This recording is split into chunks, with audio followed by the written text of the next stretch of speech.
Somali people have clearly stated that if you're a black American like myself, that we're not the same. They're saying, hey, no, we're Somali. You guys are American. I know we're the same skin color, but we're different. They're saying all Americans. So if you're from America here, no matter the color of your skin, they're going to take over all Americans. And they're saying we're Somali. So that's a clear distinction, clear difference.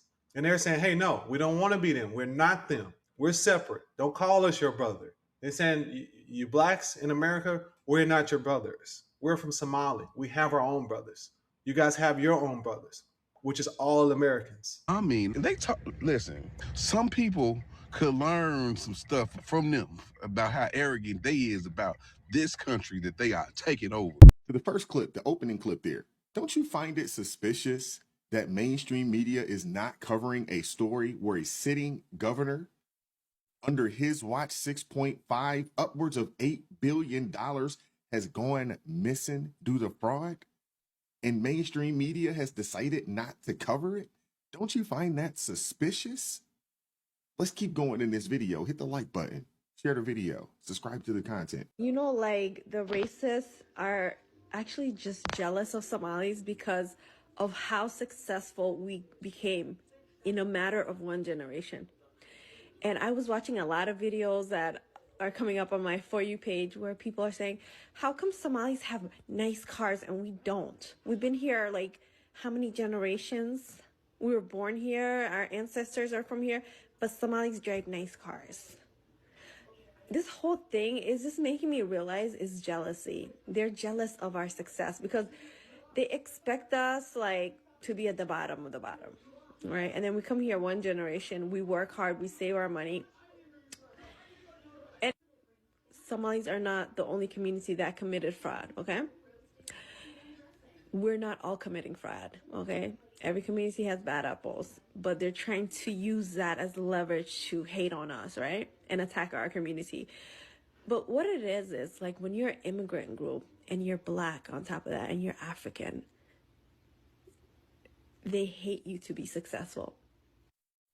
That's not true. You have Americans in general that work every day, pay into the system. They found out recently that majority of the social service, welfare, socialist benefits that, are given in this country, a large majority of illegal immigrants and quote unquote legal immigrants are receiving those benefits. It's a small portion of Americans, yet we're the ones that pay the lion's share into the tax coffers of America.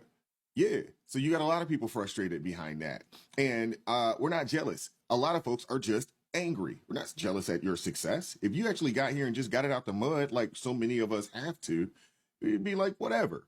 But the fact that you guys are scamming and defrauding and stealing taxpayer dollars, these are that come from the American people.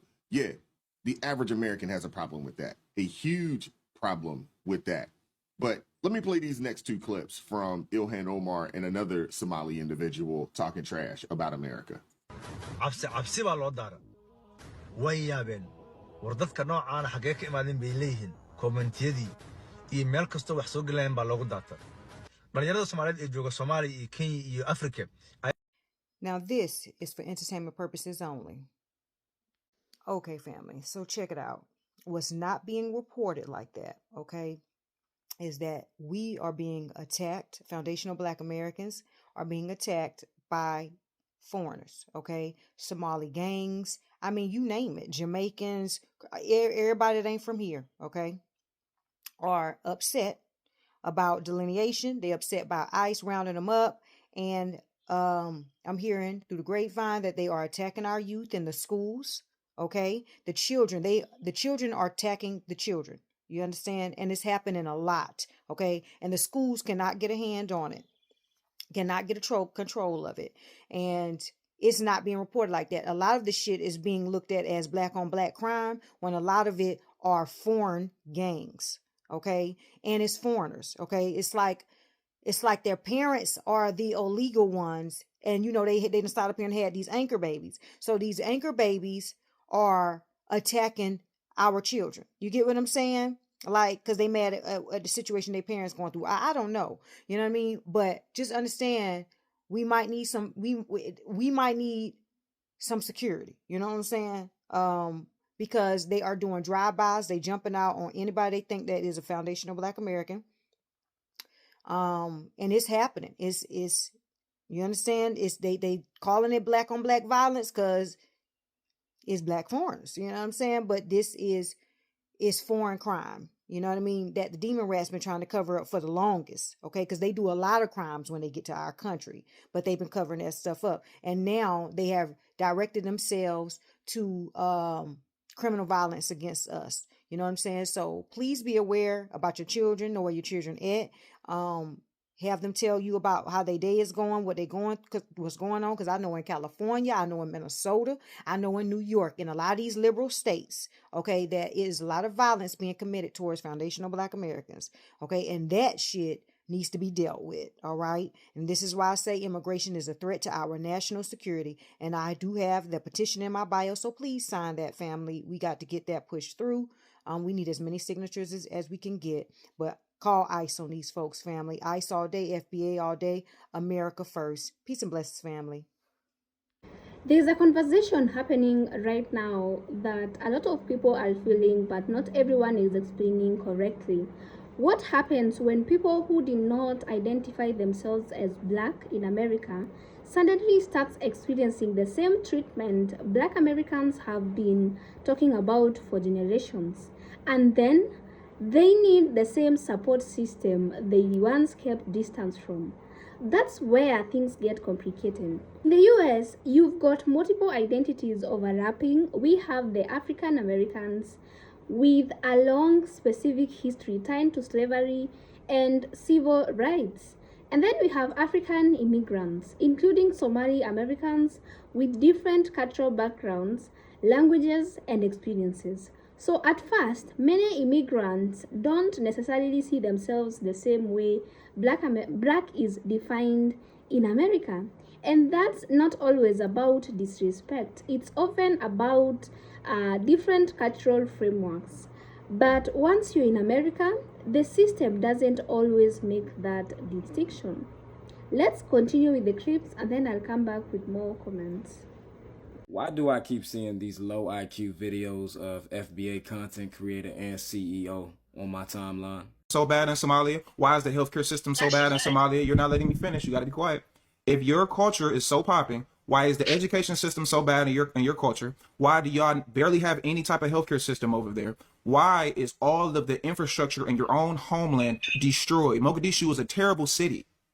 Okay, Mr. Uneducated FBA, let this educated FBA let you know a little something. So, as we're aware, Somalia was destabilized by the British and the Italians, right, with funding from the United States, which is one of the reasons they were destabilized and one of the reasons they came here as refugees, right? Even today, the United States is looking at Somalia for another invasion. You know why? Because Somalia has rich resources and they have a very young population. And if you're wondering why their young population matters, it's because they're going to be the slaves that mine the resources for the U.S. so we can get rich. So you're sitting here sounding illiterate as hell, not knowing anything about Somalian or African history because you're a retarded FBA. You know what I'm saying? And you guys don't think you're African, so you don't think anything ever happened in Africa. But still actively, we are waging war against Somali people, right, in their countries. We're actively working with Kenya right now to destabilize Somalia. You got to do more research, Mr. Ant CEO. Big bro, being ignorant is not a flex, bro. I've been saying that Black Americans don't have allies for the longest, right? Now, this proves my point. Out there in Minnesota, a young Black mother was looking for a daycare to put her children. What do you know? The Somalis run a 24-hour daycare, but when she get there, they don't want to give her a tour. They don't want to service her. And she says, I tried to send my child to one of the 24-hour daycare centers because this is the only 24-hour daycare in Minnesota. The Somalis would not give me a tour. They did not want me to bring my kids to their daycare. It was because they was doing daycare fraud. Come to find out, another thing with them, they made it very clear their only agenda is to benefit the Somali community.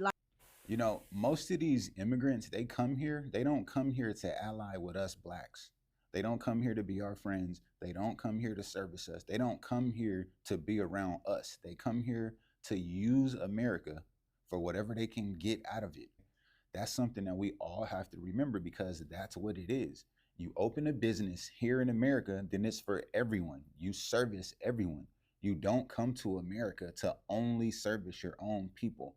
And that's one of the biggest issues that white Americans and Black Americans have with all immigrant groups right now in America. You guys come here and you don't even play by the rules, because before you had your own place, before you had your own little cities and towns, you had to come to our cities and towns. Guess what? You got all the services you need. So that's one of the biggest issues that Black Americans have with all immigrants. You guys come here, you think you're better than us. You don't treat us with any kind of respect. You don't respect our history. You don't respect our language. You don't respect our country. You don't respect us at all, but yet you expect us to respect you. You expect us to put our bodies on the line when ICE is chasing your ass down the street. No, sir, it's never happening again. Believe me, Black Americans do not have any allies, and we need to start marching and acting like it and voting and standing on that too. So here is where the tension can start. Some African Americans feel like we build the struggle, the culture, the movement, and now others step in without acknowledging that history. And at the same time, some immigrants feel like we came here for opportunity. We didn't grow up with that same history. So we see things differently. And sometimes this gap can turn into a misunderstanding. Not always hostility, but definitely friction. But here is the twist the people online are reacting to. When discrimination hit, whether it is profiling, workplace balance, or even immigration pressure, suddenly those differences doesn't matter as much. Because in many situations, society still group people together based on their appearances. And that's when some immigrants begin to experience what Black Americans have been describing for decades. Now, let's be real for a second. Social media will take a few clips and a few comments and turn it into group versus group, disrespect, conflict, but reality is more layered than that. There are Somali Americans working with Black communities, sharing political movements, and business partnership. We also have friendships and families.